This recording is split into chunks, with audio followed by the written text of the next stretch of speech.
Hello any friends, I am back with new video. So guys, आज की video में बात करना है टायसन के बारे में। जैसा कि दोस्तों आप सभी जानते ही हैं कि टायसन ओरिजिनल सीरीज में के स्ट्रॉन्गेस्ट बेबलेटर्स में से एक है।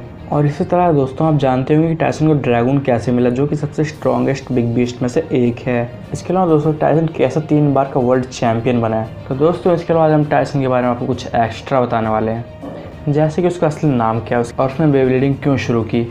तो बिना और कोई टाइम वेस्ट किए चलिए वीडियो शुरू करते हैं। स्टार्ट। दोस्तों जैसे कि आप टायसन को ऑलरेडी जान रहे, टायसन बेबलेट सीरीज का मेन कैरेक्टर है और 3 बार वर्ल्ड चैंपियन भी रह चुका है। टायसन को आपने बेबलेट की फर्स्ट, सेकंड और थर्ड सीरीज में देखा होगा और दोस्तों अभी वो दुनिया का नंबर 1 बेबलेटर है।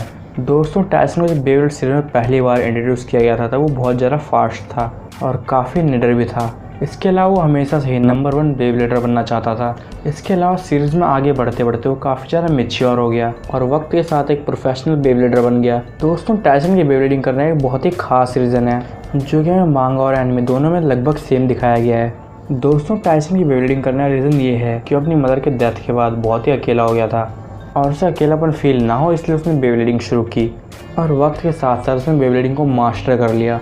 और दोस्तों टायसन को बेबलेट की तीनों सीरीज में बहुत ही ज़्यादा स्ट्रॉन्ग दिखाया गया है। कोई भी ब्लेडर उसके सामने आसानी से नहीं टिक पाता। दोस्तों उसकी कॉमन सेंस और बैटल स्किल्स इतनी शानदार है कि वो किसी भी सिचुएशन से अपने आप को बाहर निकाल लेता है। इसके अलावा दोस्तों जैसा कि आप जानते हैं कि टायसन के पास जो बेबलेट है वो सीरीज़ के मोस्ट स्ट्रॉन्गेस्ट बेबलेट में आता है। और दोस्तों टायसन की स्किल और उसकी बेबलेट की स्ट्रेंथ की वजह से उन्हें काफ़ी खतरनाक कॉम्बो हैं और इससे भी कई गुना खतरनाक चीज़ है उसकी बेबलेट के अंदर।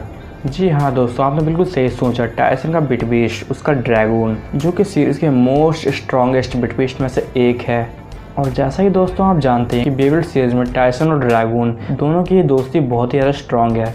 उनकी बॉन्डिंग इतनी पावरफुल है कि आपस में बातें कर सकते हैं, जो कि सीरीज़ में किसी और बिट बीस्ट और उसके पार्टनर के बीच नहीं दिखाया गया। और दोस्तों हमने कई बार देखा कि टायसन की स्ट्रेंथ और कॉन्फिडेंस की वजह से उसके बिट बीस्ट ड्रैगन को पावर मिलती है, जिसकी वजह से काफ़ी सारी हारती हुई लड़ाइयाँ ड्रैगन जीत जाता है। और दोस्तों टायसन का खुद में और ड्रैगन में इतना कॉन्फिडेंस है कि वो किसी भी खतरनाक सिचुएशन से अपने आप को निकाल लेता है। इसके अलावा हारती हुई लड़ाइयाँ भी जीत जाता है। और दोस्तों क्या आप जानते हैं कि टायसन एक लेफ्ट हैंड बेबलेटर है, जो कि हमें बहुत ही कम देखने को मिलते हैं। जैसा कि हमें सीरीज में दिखाया गया कि टायसन पढ़ाई में बहुत अच्छा नहीं है, लेकिन वो अपने फैमिली डोजो में केंडो सीखता है और वो अपने लेफ्ट हैंड होने की वजह से एक बहुत ही अच्छा स्पोर्ट्समैन भी है। वो एक स्पोर्ट्समैन फैमिली से बिलोंग करता है और दोस्तों इसी वजह से उसका बिट बीस्ट यानी ड्रैगन एक फाइटिंग स्पिरिट है, जो कि उसकी फैमिली स्वॉर्ड में रहता था। तो चलिए दोस्तों बात करना टायसन और ड्रैगन के अटैक्स और पावर के बारे में। दोस्तों ड्रैगन एक विंड स्पिरिट है और इसी वजह से उसके ज़्यादातर मूव्स विंड टाइप के हैं। टायसन और ड्रैगन का सबसे पावरफुल मूव है गैलेक्सी टर्बो। और दोस्तों ये अटैक हमें ब्रुकलिन के खिलाफ दिखाया गया था, जो कि एक गॉड ऑफ डिस्ट्रक्शन है, जिसके कारण उसने ब्रुकलिन को वर्ल्ड को ख़त्म करने से रोक लिया था और पूरी दुनिया को बचा लिया था।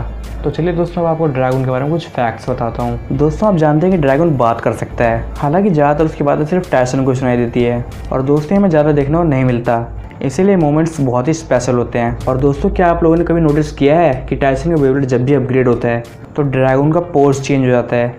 दोस्तों ये पोज का चेंज हमें तभी देखने को मिलता है जब बेबलेट को अपग्रेड हुआ हो।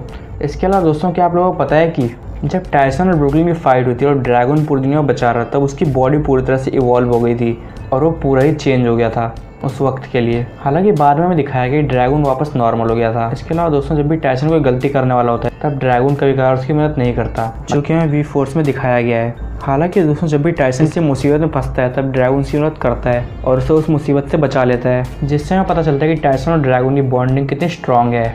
तो दोस्तों ये थे हमारे कुछ फैक्ट्स टायसन और ड्रैगन के बारे में। दोस्तों चलिए आज की वीडियो में खत्म करता हूँ। अगर आपको वीडियो पसंद आए तो वीडियो लाइक किया, शेयर किया, चैनल सब्सक्राइब किया। Thanks for watching the video.